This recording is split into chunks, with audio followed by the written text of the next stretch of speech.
We need to bring, if you're thinking about hurting yourself and killing yourself, your mind is out of balance. You need help. You need help. You need to tell somebody about it. You need to confide. You need to use the Bible, use the I Ching, use the Quran, use the Torah. Use whatever it is that you need to use. Go read something.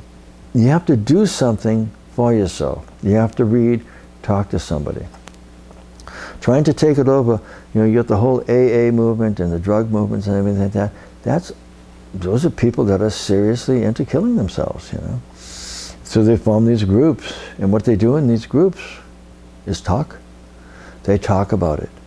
Talking is electromagnetic energy. It's electricity. You're releasing the energy. You're hearing yourself talk about what it is you're doing. As you hide it, you're not hearing yourself. It's not a reality.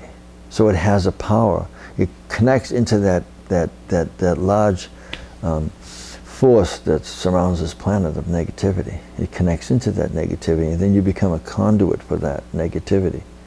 When we connect with one another, we connect from our hearts, and we talk and we share our problems, and we share what it is. Not feeling sorry for yourself, not whining. If you have to whine, fine, then you look at yourself, I'm whining, okay, good. You recognize that you're whining, all right, good. No judgment on you, everybody whines now and then. You feel sorry for yourself, all right, good, and cry and feel sorry for yourself. It's not the right type of crying, but it's better than not doing anything.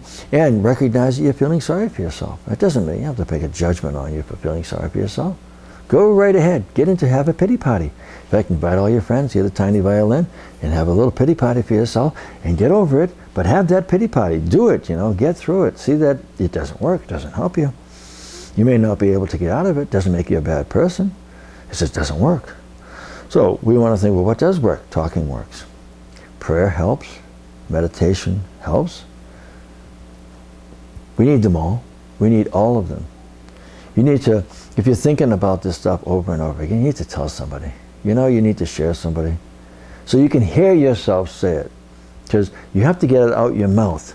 See, if you think it, and you say, well, I think I'm going to go shoot myself, and I'm going to go jump out there, I'm going to go drive into the sky, I'm going to go do this stuff. No, that's it. And you just let it go and you let it roll. It creates a groove. It has its own thing. It's like all of a sudden you're hiding it. You need to expose it. As you expose it to somebody else and you bring it up, then from your conscious mind, you get to hear what's going on. You see, we have these splits in our brain where we have this unconscious type of thinking, or this thinking process where we're kind of aware of it, but like a sleepy, dreamy aware of it. And as we wake up, we don't remember what it was we were just thinking. The thought process was about jumping off a cliff. You were seriously thinking about how you were going to hit the rocks or something below, and all of a sudden you wake up and you change your consciousness and you can't remember what it was you're just thinking. Just like when you go to sleep and you have dreams and you wake up and you can't remember what your dreams are. We're kind of dreaming, well, we're not kind of, we are dreaming. We're kind of sleeping while we're awake. See, we can't remember our thoughts from one moment to another.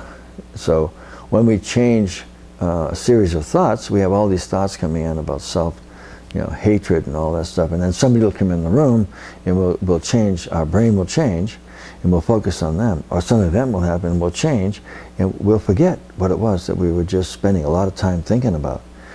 When you can remember that stuff and bring it up and share it with people, when you can talk to people about it, then your conscious mind hears it, and you can say, I'm not going to do that. I don't want to do that. That's not okay. That's not a good thing. That's not going to solve my problems.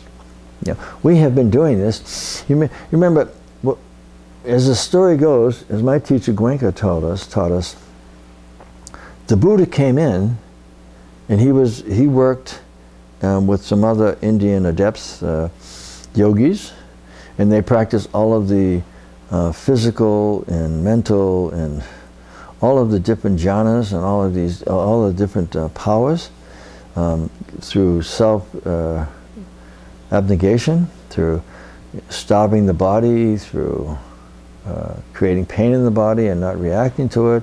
And they did all these things and went through all these schools. And the Buddha woke up and he said, "Oh, wow, this is self-abuse." Starving the body, that doesn't make you a holy man. That makes you an abuser, a self-abuser. And he woke up to this, and the 5 guys that he was with, they didn't want to buy this, so he had to leave them. He went off and sat under a tree, how the story goes, and he woke up to the fact that through sitting quietly, he woke up to the fact that everything you do has karma.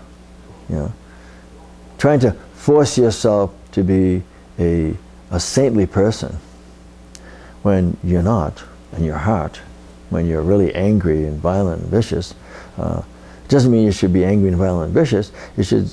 Means you should say, "Oh, I feel anger and violent and vicious. Why do I feel that? Where did that come from? Why do I identify with it? What am I getting from it? How is it helping me? Why am I addicted to it? What is it doing? How do I break it?" All those things. I mean, it's not about saying it's okay. It's about saying, what do I do about it? What can I do about it that's reality? So what the Buddha realized is that this is an endless process, this coming in. That when we become into these bodies, we have 6 sense doors. These 6 sense doors, the eyes, the ears, the nose, the tongue, the touch, the thoughts, the smell, are activated, and they are taking in 60,000 thoughts a second, I guess. That's probably what's going on. That's why we're trapped in this sensory body that reacts to everything. Light, sound, smells. It's a reactive process. You're in this reaction process. And how does it react? Well, it reacts from attachment, wanting, or aversion, not wanting. An attachment to not getting. I'm attached to not having something happen. I don't want to lose my house. I'm very, very attached to it. Okay. Or I'm really attached to this food or whatever it is, something that makes me feel pleasurable. It's about the lie is that we're seeking pleasure. The truth is that we're avoiding pain and suffering. We're running away from it. We're not facing it. We're not dealing with it. We're not looking at the source of it. And what the Buddha did is he looked at the source of it. He said, let me sit still and just pay attention to what's going on.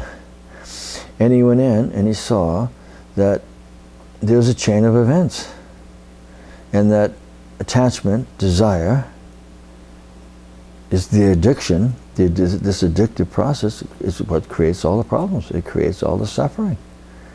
So the whole of it then is to understand that the sensations, the feelings, are the key. You have to get to know your feelings, and then from those feelings you have to get to know your sensations, because that's what makes you do what you do. It's a feeling, a sensation that has gone into a pattern that you want to keep fulfilling, that makes you go, you're not after alcohol, you're not after cigarettes, you're after a feeling. Your brain is numbed. It takes a vacation from all the worry and fears. You want that feeling, and you get it through alcohol, so you keep going, you get some more, and you get some more. The problem is that it doesn't work. Because then after a while everything adjusts and you still have the same, and you get worse fears and worse worries, and now you have to keep paying for alcohol or drugs or whatever it is. That's the whole thing. That's why we keep looking at these things. It's the sensations that we have to pay attention to. It's the feelings. It's the truth about how we feel. It's the truth about what's really going on. Am I straight? In other words, do my thoughts, my feelings, my words, and my actions line up together?